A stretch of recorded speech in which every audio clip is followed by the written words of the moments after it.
selama ini kan kita nonton nih Bang Marcel dengan konten-kontennya yang memberikan edukasi kepada masyarakat. Nah, kebetulan di sini Bang Marcel menyinggung para orang-orang sakti nih, ya kan? Bahkan saya sampai melihat bukan orang sakti. Orang Bang pura-pura TJ sakti. bukan orang sakti, tapi iya orang yang pura-pura sakti sebenarnya. Iya. Jadi sampai digiring bahwa Bang Marcel ini seorang ateis yang tidak percaya kepada Tuhan gitu ya. Masya Allah sekali. Iya, Padahal nih teman-teman kalau tahu nih Bang Marcel ini orangnya agamis loh, walaupun nggak pakai gamis. Yeah. Oh iya, alhamdulillah. Cara jawab salam aja kita udah tahu tadi. Waalaikumsalam, ya kan? Saya udah paham tuh. Iya. udah paham ya seberapa jauh belajarnya gitu ya dari jawab salamnya. Iya. Dari jawab salam aja saya udah tahu. Waalaikumsalam. Iya. Tidak dibuang alif lamnya, gitu ya. Iya. Mungkin keluh kesah selama ini Bang Marcel sedikitnya ada kesamaan mungkin ya. Mungkin Bang Marcel bisa jelaskan apa yang menjadi keluh kesah selama memberikan edukasi kepada masyarakat tentang masalah perdukunan seperti ini. Perdukunan. Pura-pura sakti. Iya. Jadi gini Bang TJ, dulu sebenarnya pada saat saya masih belajar agama ya, belajar memperdalam tentang agama, saya agak bingung kenapa para nabi dan rasul ini kok banyak dibenci gitu. Padahal yang mereka ajarkan kan kebaikan, yang mereka ajarkan fakta di zamannya. Kok banyak yang membenci? Akhirnya saya tanya ke Tuhan saya sendiri, ke Allah Azza wa Jalla. Saya tanya, ya Allah kok kalau memang mereka baik, kenapa dibenci gitu? Bukankah menyampaikan kebaikan harusnya malah dapat dukungan gitu? Nah, mungkin di zaman sekarang ini yang sekarang saya alami ini, Allah sedang berusaha menjawab ini loh, menyampaikan kebaikan memang akan banyak serangan dari orang-orang yang memang nggak baik, banyak dibenci oleh orang-orang yang nggak baik. Dan sekarang saya baru nyadar, oh iya juga ya, jadi orang jujur nggak gampang sekarang Bang Teji, gitu. Saya dapat banyak ancaman, dapat banyak fitnahan tuh dari tahun 2016 sebenarnya. Dari awal bongkar rahasia perdukunan. Pertama dapat ancaman kalau saya tuh kalau nggak percaya santet datang lu ke wilayah A gitu bilang. Kalau nggak percaya santet datang ke wilayah B. Kalau nggak perut lu isi paku gitu deh. Macam-macam lah. Nah, akhirnya saya biasa jawab mereka tuh gini. Datang aja lah ke sini gitu, ketemu sama saya buat surat perjanjian gitu.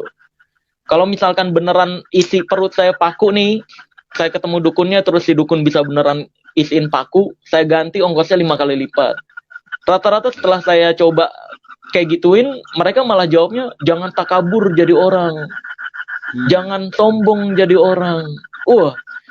Jadi kalau saya diem dianggapnya takut, saya iyain dianggapnya takabur Bang Tejo. Jadi serba salah. Iya, benar. Iya.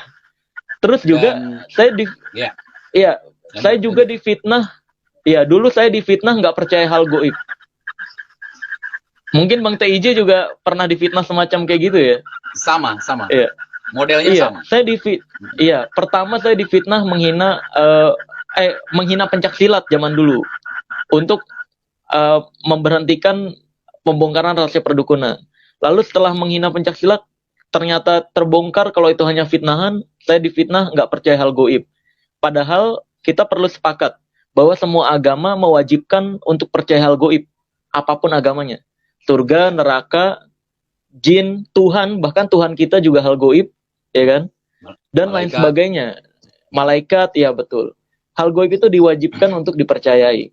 Tapi perlu diingat, semua agama melarang keras untuk percaya perdukunan. Nggak ada satupun agama yang membolehkan untuk percaya dukun.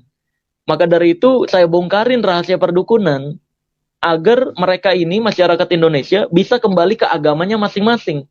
Nah, tapi sayangnya Bang TIJ, seperti yang dikatakan Kiai Haji, siapa yang kemarin tuh? Yang menyatakan Zainuddin MZ, iya. Kiai Haji Zainuddin MZ rahimahullah, beliau mengatakan bahwa yang kuning belum tentu emas.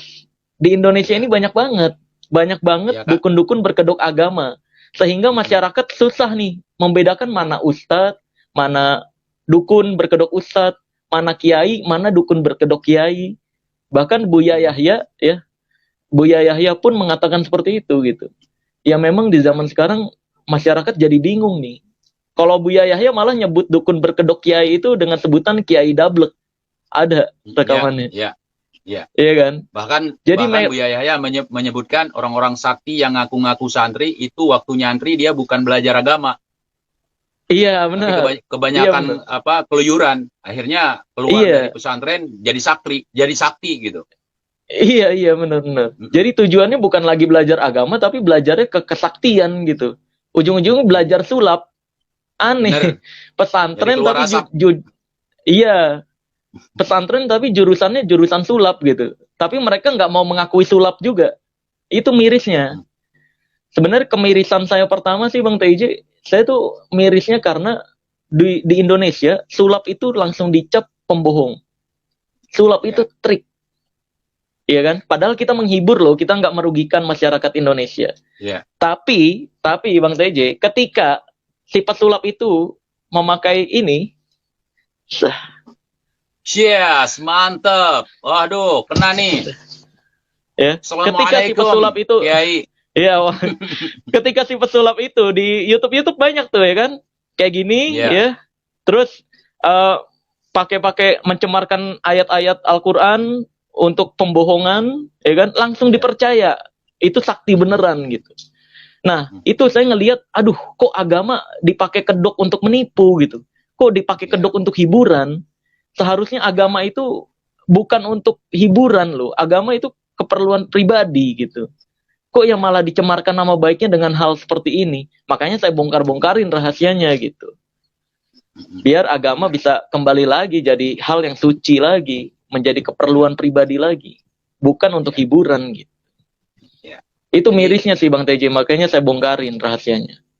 Ya, sedikit saya tambahkan Bang Marcel, itu sulap sebenarnya bohongan, bukan tipuan, bukan menipu. Bohongan, memang bohongan. Orang juga tahu, gitu kan?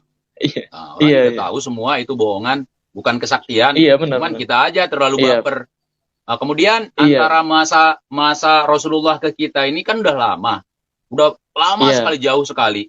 Kemudian 1400 tahun. Kenapa Nabi diturunkan di Arab pada masa itu? Karena di tanah Arab itu terkenal jahilnya manusia, bodohnya manusia. Nah, di zaman sekarang, kenapa kita perlu ngebahas ini? Karena nggak ada Nabi lagi ngebahas. Kemudian kiai-kiai yang ngebahas sudah dilupakan. Bahkan yang paling miris, ketika ada kiai yang membahas masalah perdukunan ini, itu para dukun-dukun YouTube, kan ada pengikutnya. Pengikutnya bertanya, Yai, jumlah subscribermu berapa? Masih kalah jauh sama Gus Ono, misalnya. Itu kan naudzubillah min dzalik, jauh sekali udah pergeseran pendangkalan akidah di sini yang kita lihat. Ini saya sangat salut sekali dengan Bang Marcel nih, dengan basicnya sebagai seorang pesulap, dengan pengetahuan yang sedemikian rupa diaplikasikan sehingga bisa mengedukasi masyarakat bahwa ini bukan kesaktian loh, ini sulap. Gitu. Iya, makanya kalau dibilang sulap itu bohongan, ya memang bohongan. Semua hiburan bohongan. Saya bahkan berani coba deh, lu sebutin siapapun nih ya yang mengatakan sulap itu bohongan, sebutin satu hiburan yang nggak bohong. Coba Bang TJ bisa nggak nyebutin satu hiburan yang nggak ada bohongnya? Ada nggak? Coba ada nggak? Apa? Film porno. Jangan salah, film porno behind the scene-nya. Saya pernah ngelihat behind the scene-nya. Film porno behind the scene-nya itu mereka sampai pakai obat untuk menahan rasa sakit. Karena kenikmatan yang ditampilkan itu cuma kenikmatan acting doang. Itu bohong loh. Bohong. Saya pernah ngelihat behind the scene-nya. Soalnya saya mempelajari semua lini masa dunia hiburan.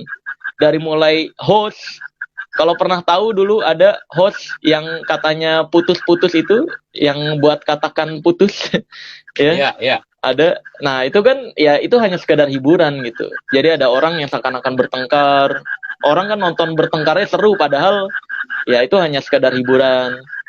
Terus kalau hiburan-hiburan zaman now nih ya kan, bayar orang untuk pura-pura jadi dukun, terus disamperin. Itu yang Ya, penontonnya banyak. Tapi gini Bang TJ, saya nggak bisa menyalahkan mereka 100% kenapa mereka membuat konten kayak gitu. Karena memang penontonnya banyak di sana gitu loh. Duitnya ya, gede.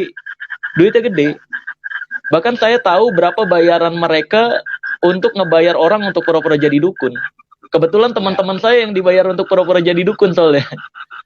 ya, ya, mantap. Iya, iya Kemudian Bang jadi Marcel, saya tambahkan sedikit, mm, maaf ya saya potong. iya ya boleh boleh. Yang paling miris nih ya.